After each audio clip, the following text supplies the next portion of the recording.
Jolly LLB मैंने देखी है, हालाँकि मैंने उसका रिव्यू नहीं किया। सिर्फ़ एक शॉर्ट बनाया था उसके रिव्यू का और मुझे ये फ़िल्म एवरेज लगी। राहुल जी ने पूछा है, राहुल मदान जी ने कि जॉली एलएलबी कैसी लगी?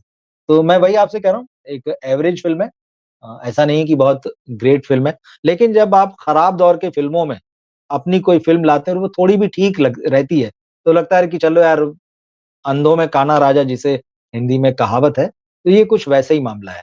जॉली एलएलबी पहली फ़िल्म जो थी वो अरशद वारसी के साथ बनाई थी, सुभाष कपूर ने। दूसरी फ़िल्म उन्होंने अक्षय कुमार के साथ बनाई जॉली एलएलबी 2। अब तीसरी फ़िल्म में वो दोनों को साथ में ले आए। लेकिन इस फ़िल्म को देखते हुए मुझे ये लगा कि कहीं अरशद वारसी के साथ गेम तो नहीं हो गया है, मेरा ऐसा मानना है। और गेम फ़िल्म के अंदर हुआ, फ़िल्म की कहानी में हुआ, क्योंकि अगर आप तुलनात्मक रूप से देखें, अरशद वारसी और अक्षय कुमार, अगर स्टारडम की बात करें, तो अक्षय कुमार जो है वो नंबर्स के लिहाज से और बाकी वैसे भी आप देखें तो वो अरशद से बड़े स्टार हैं। लेकिन जब एक फ़िल्म मेकर फ़िल्म बनाता है और 2 कैरेक्टर्स को लेकर बनाता है, तो ये उसकी ज़िम्मेदारी है कि दोनों में बैलेंस बनाकर रखे। दोनों को बराबर का हिस्सा दे, कहानी में दोनों का संतुलन दिखाई देना चाहिए। मगर जॉली एलएलबी 3 की सबसे बड़ी कमी यही है कि ये अक्षय की तरफ झुकी हुई फ़िल्म है और इस पे मैं अभी आगे और बात करूँगा। जब जॉली एलएलबी हिट हो गई थी और बहुत पसंद की गई थी उस वक़्त जो इसमें एक रईस जादव का कार एक्सीडेंट वग़ैरह दिखाया था, उसके आस-पास जो है फ़िल्म थी अरशद वारसी किस तरह से केस लड़ते हैं और जो विक्टिम होता है उसको न्याय दिलाते हैं, वो सारी चीज़ें।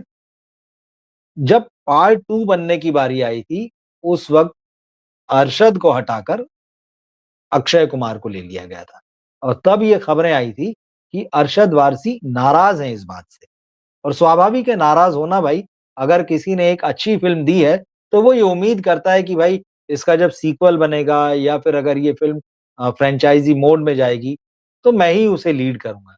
लेकिन बॉलीवुड जो है वो सिर्फ़ स्टारडम पर चलता है, यहाँ डायरेक्टर से और कहानी से भी बड़ा जो होता है वो स्टार होता है। और प्रोड्यूसर जो होता है, उसे ये लगता है कि अगर मैं बड़े स्टार को ले आऊँगा तो मैं मोटी रकम का बनाऊँगा। मतलब अगर इस फ़िल्म को मैंने 20 करोड़ में बना के 50 करोड़ रुपए कमाए हैं, तो फिर वो सोचेगा कि अगली फ़िल्म में मैं 100 करोड़ लगा के 200 करोड़ और 250 करोड़ रुपए। तो उसका एक्टर को लेके या कहानी को लेके कोई कमिटमेंट नहीं होता। तो यहाँ भी हमको वही चीज़ दिखी थी, पार्ट 2 में अरशद को रिप्लेस करके अक्षय आ गए थे।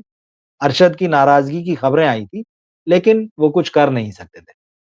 अक्षय की फ़िल्म बड़े बजट में बनी, निश्चित रूप से उसका कलेक्शन पहली फ़िल्म से भी ज़्यादा था, ये बात सही है। लेकिन जहाँ तक उस फ़िल्म की क्वालिटी की बात थी, वो अरशद वारसी की फ़िल्म से 20 तो नहीं थी, ये बात साफ़ थी। और इसके बाद क्या किया जाए?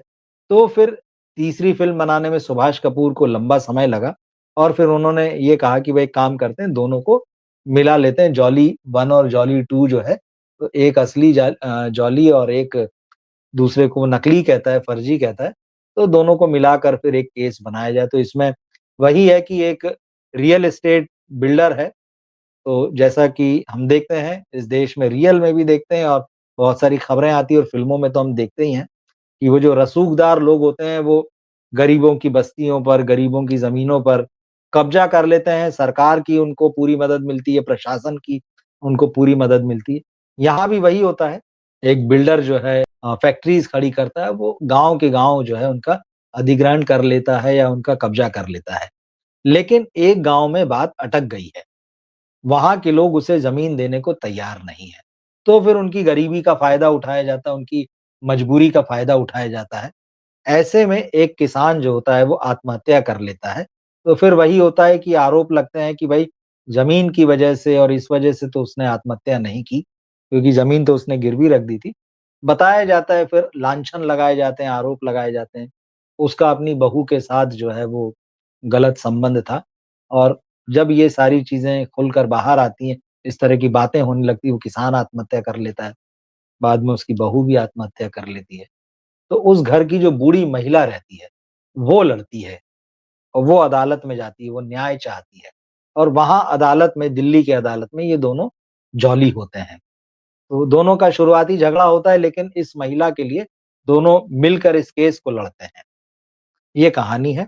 और फिर जब आप समझ ही सकते हैं कि जब 2 हीरो एक तरफ हैं और दूसरी तरफ पूरा चाहे सिस्टम कितना ही बड़ा हो, कितनी ही बड़ी सरकार हो, हीरो जीतेगा ही आपका। तो यहाँ दोनों मिलके जो है कैसे वो केस लड़ते हैं और जीतते हैं। अरशद और अक्षय पहले हाफ में तो लगता है कि थोड़ा-सा बैलेंस है मामला। हालाँकि ये साफ दिख रहा होता है कि डायरेक्टर का जो रुझान है, वो कहीं न कहीं अक्षय के स्टारडम की तरफ है।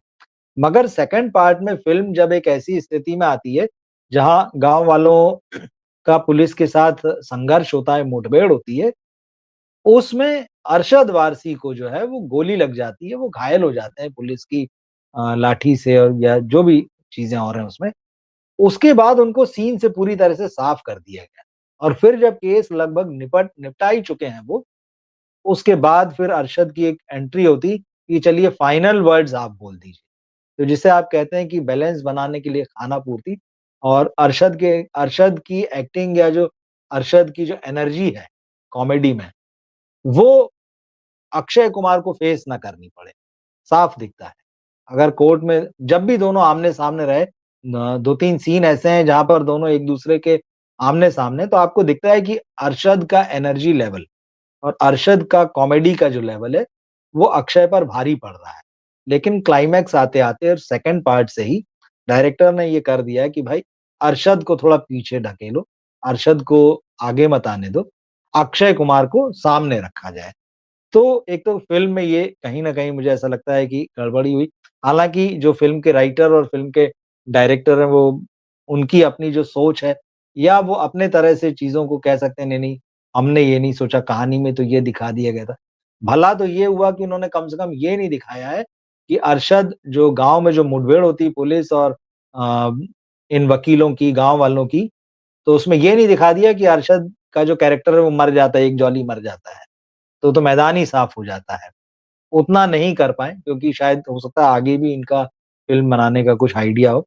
लेकिन ये ज़रूर है कि वहाँ पर अक्षय कुमार के लिए रास्ता पूरी तरह से साफ कर दिया डायरेक्टर ने। तो ये तो फ़िल्म के अंदर की बात है। लेकिन फ़िल्म के बाहर की बात भी अगर आप देखें, तो इस फ़िल्म को जिस तरह से प्रमोट किया गया, शुरुआती छोड़ दीजिए फ़िल्म की रिलीज़ से पहले, जहाँ पे कानपुर में ट्रेलर लॉन्च करना है कि मेरठ में ट्रेलर लॉन्च करना है, वो जो ड्रामा है वो ठीक है। लेकिन उसके बाद में अक्षय कुमार अपना अकेले का पीआर करते हुए बिल्कुल बढ़ रहे हैं। आप उनको टीवी शोज़ में देख सकते हैं। आप उनको और तमाम जगहों पे मीडिया में देख सकते हैं और ऐसा लग रहा है पोस्ट रिलीज़ कि ये फ़िल्म सिर्फ़ अक्षय कुमार की है। अक्षय कुमार आपको हर तरफ नज़र आ रहे हैं। मीडिया की खबरें भी आप उठाकर पाएँगे तो उसमें अक्षय ही छाए हुए हैं। अरशद सीन से पूरी तरह से गायब हैं। लेकिन जब आपको फ़िल्म चलानी है और फ़िल्म के मतलब फ़िल्म वो गाड़ी है ये वाली जिसके 2 पहिए हैं, अक्षय भी हैं और अरशद भी हैं। तो अगर डायरेक्टर, प्रोड्यूसर को फ़ायदा उठाना है, तो निश्चित रूप से दोनों को आगे बढ़ाना चाहिए। मगर यहाँ भी ऐसा लगता है कि या तो अगर पर्सनल पीआर की बात है तो शायद अक्षय कुमार उसको अफ़ोर्ड कर सकते हैं। उनकी एक तो इमेज, बड़े स्टार हैं और साथ ही उनकी जिस तरह से मीडिया हाउसेज़ में किन्हीं भी वजहों से जान-पहचान है, पैठ है बड़े-बड़े संपादकों से कम अरशद वारसी की वहाँ तक तो पहुँच नहीं है। तो पूरा मामला जो है अक्षय के फ़ेवर में दिखाई दे रहा है। आपको याद होगा कुछ समय पहले इसी साल फ़िल्म आई थी हाउसफुल 5 वो तो मल्टी स्टारर फ़िल्म थी। बहुत सारे कलाकार थे, लगभग बॉलीवुड के 20-22 कलाकार थे उस फ़िल्म में। साजिद नाडियाडवाला की फ़िल्म थी। लेकिन आप याद करें कि उस फ़िल्म को पहले दिन से कुछ इस ढंग से प्रेज़ेंट किया जा रहा था कि मानो अक्षय कुमार की फ़िल्म। आप उस वक़्त के सारे राइट-अप्स उठा के देख लीजिए। फ़िल्म के प्रमोशन की एक्टिविटीज़ वग़ैरह आप देख लीजिए। एकदम क्लियर कट दिखाई देता है कि अक्षय की फ़िल्म है। तो ये बॉलीवुड की एक अपनी प्रॉब्लम है कि वो फ़िल्म को फ़िल्म की तरह नहीं देखता है, कहानी को कहानी की तरह नहीं देखता है। वो हर चीज़ को स्टारडम के पैमाने पर नापता-तौलता है।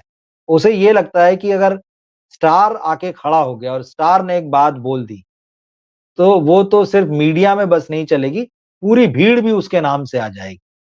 मतलब कलाकार, कहानी, डायरेक्टर कुछ नहीं है उसके लिए।